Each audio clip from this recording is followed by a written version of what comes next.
Girl who goes to hell and is for 2 days because her uncle, who is horrible, made a deal with the devil for her soul so that he didn't have to go to hell. There are so many trigger warnings for this story, but I'm going to give 3 prominent ones, okay? SA, mental health, and also please keep this in mind before watching this story. Tonight's submitter's name is Destiny, and Destiny is her real name. She said I could use it. Now, when Destiny was a child, she was in and out of the hospital a lot. She was very sick, and so was her grandmother. And unfortunately, during a very bad storm, her grandmother in the hospital passed away in her arms. It's also important to note that her uncle, we're going to call him Ted, was a Satanist, a rapist, and is now rotting in jail. Good. About a week after she got out of the hospital, her and her little brother, who was 4 and she was 7, went to her grandpa's house. Now, her grandpa's house was right next to her house. While they were there, her grandpa actually had to leave to go to band practice.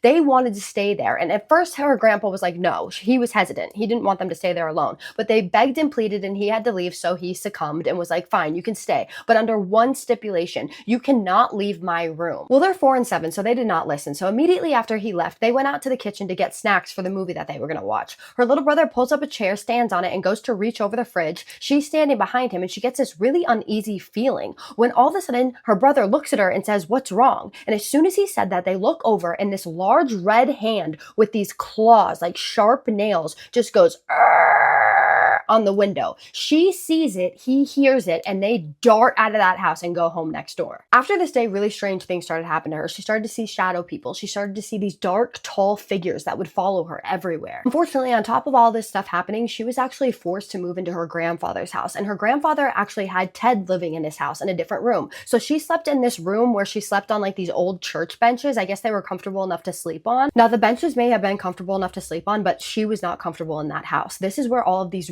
really dark things started happening to her. She would wake up in the middle of the night and it would feel like someone was touching her feet. She would also wake up and it would feel like someone was digging their nails into her skin. This is where the dream started. One night she has a dream that she's sleeping on this damp, wet floor with all of these entities surrounding her. They were demons. She heard the words, "No." Suddenly, all the demons that were around her just got closer and closer, and they all had these menacing smiles on their faces. In the dream, it started out with light touches. They started touching her. They were just tapping her. And then it turned into them digging their nails into her skin. And then it turned into them ripping their nails into her skin. And all she could do was lay there in pain and shake her head back and forth, screaming. They would talk amongst each other in a language that she couldn't understand, and then like clockwork, they would just stop. She finally woke up, and when she woke up to her mom standing over her with this horrified look on her face because the scratches were actually on her skin. They carved names into her and she had bruises on her. She was just beat up and scratched all over. Her family took her to the hospital, but the hospital just kind of blew it off and said that she was doing it to herself because she probably had depression and psychosis. They asked the family if they wanted them to send her to a mental hospital, and they said no. The crazy thing was, by the end of the night, everything disappeared. She has no scratches, no bruises on her body, nothing. And this went on for weeks. She could not understand what was going on, and she was suffering. She started to look into rituals and witchcraft for like answers, and she found this forum which kind of described what was happening to her. It was a satanic ritual used to torture a person. The person was given to Satan by another person for a trade in exchange for their soul not going to hell,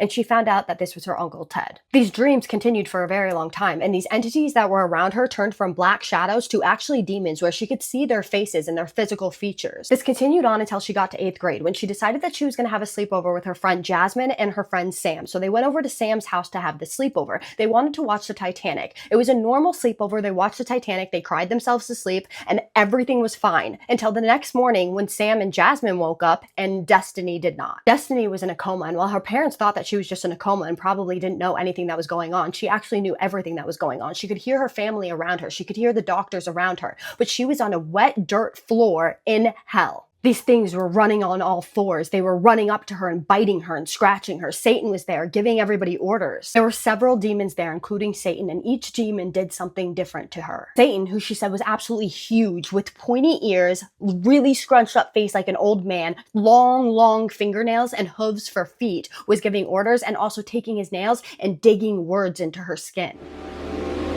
There was another demon there, and this was the one that was hurting her the most, and it would shapeshift into different things, but mainly it would shapeshift into her family members. It looked exactly like her family members, except for the only difference was its eyes. Its eyes were so soulless. This thing actually tied her upside down on a cross and jammed a nail into her foot. Then the old woman. The old woman was disgusting. She looked super old. She had a long, gaped open mouth, no teeth, just a black void in her mouth. She had a super long, pointy tongue. Her feet looked like she was wearing wearing stilettos, but the stilettos weren't there. Like her feet were just permanently like this. She would take her long pointy tongue, and every time one of the other demons would hurt her, she would lick the blood off of her. After she would lick the blood off of her, she would tell her how good it was and that she was never gonna leave. This lady was super tall and skinny, and she had these ripped up clothes on. Her eyes were so wide and she never blinked. She was thrown around like a rag doll. She was cut, she was bit, and all of this was happening while she was screaming inside of her coma, while she could hear everyone around her praying for her, the preachers, her family, everyone in the hospital. The worst thing was is that she couldn't pass out. She couldn't pass out from the pain. They wouldn't let her, so she was experiencing the worst kind of pain without passing out. So much other stuff happened, but I can't even say it all here. I will put it somewhere else, but you guys, it is absolutely insane. Eventually she wakes up screaming and crying.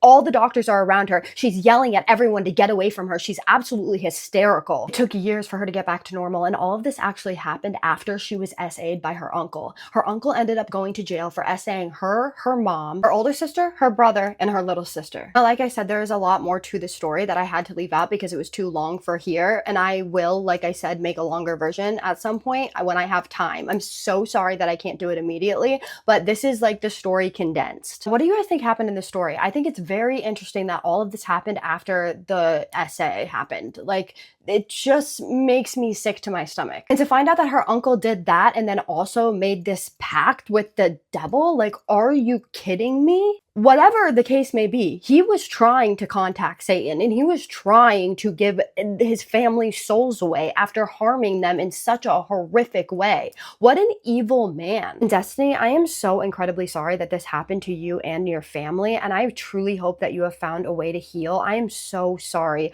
My heart goes out to you. As for everybody else, we would both love to know your thoughts on what you think happened to her and what you think happened here. So please drop them in the comments. All I know is that whatever the case may be, she was actually feeling the pain, and the fact that she was actually waking up with marks on her body is crazy to me. Okay, let's skip to a more positive note. I'm now going to do my shout outs. My first shout out is going to Tammy Laquia. I hope I'm pronouncing that correctly. You said that I was your favorite storyteller, and that means the absolute world to me. Thank you so much for supporting me. Thank you for being kind in my comments and just, you know, being you. I would not have this channel without people like you, and you mean the world to me just from all of your support and all of your love. Thank you so much. I love you, girl. My second shout out is going to Queen Lay Nerd. You said that me and 2 other spooky storytellers were your favorite underneath another person's video, and I happened to see it because I was tagged in that video by someone else. And I appreciate that more than you could possibly understand. You're promoting my channel by doing that, and you're also just being kind. Like, thank you so much. When I saw that, my heart melted. I love you, girl, and I appreciate you so much. I'm about to tell you guys a great remedy to make your hair grow, and it's very simple. You do not have to stay for it. That's why I put it at the end. I have been using these collagen peptides for months now. You probably have noticed in my videos how long my hair is getting.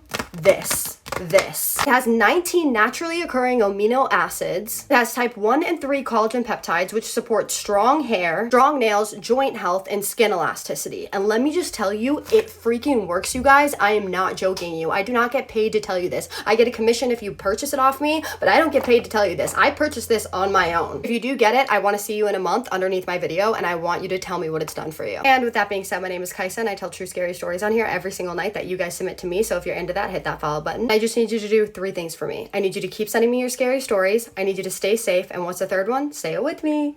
Have a spooky night. Love you guys so, so much. I'll see you in the next one. Spooky kisses.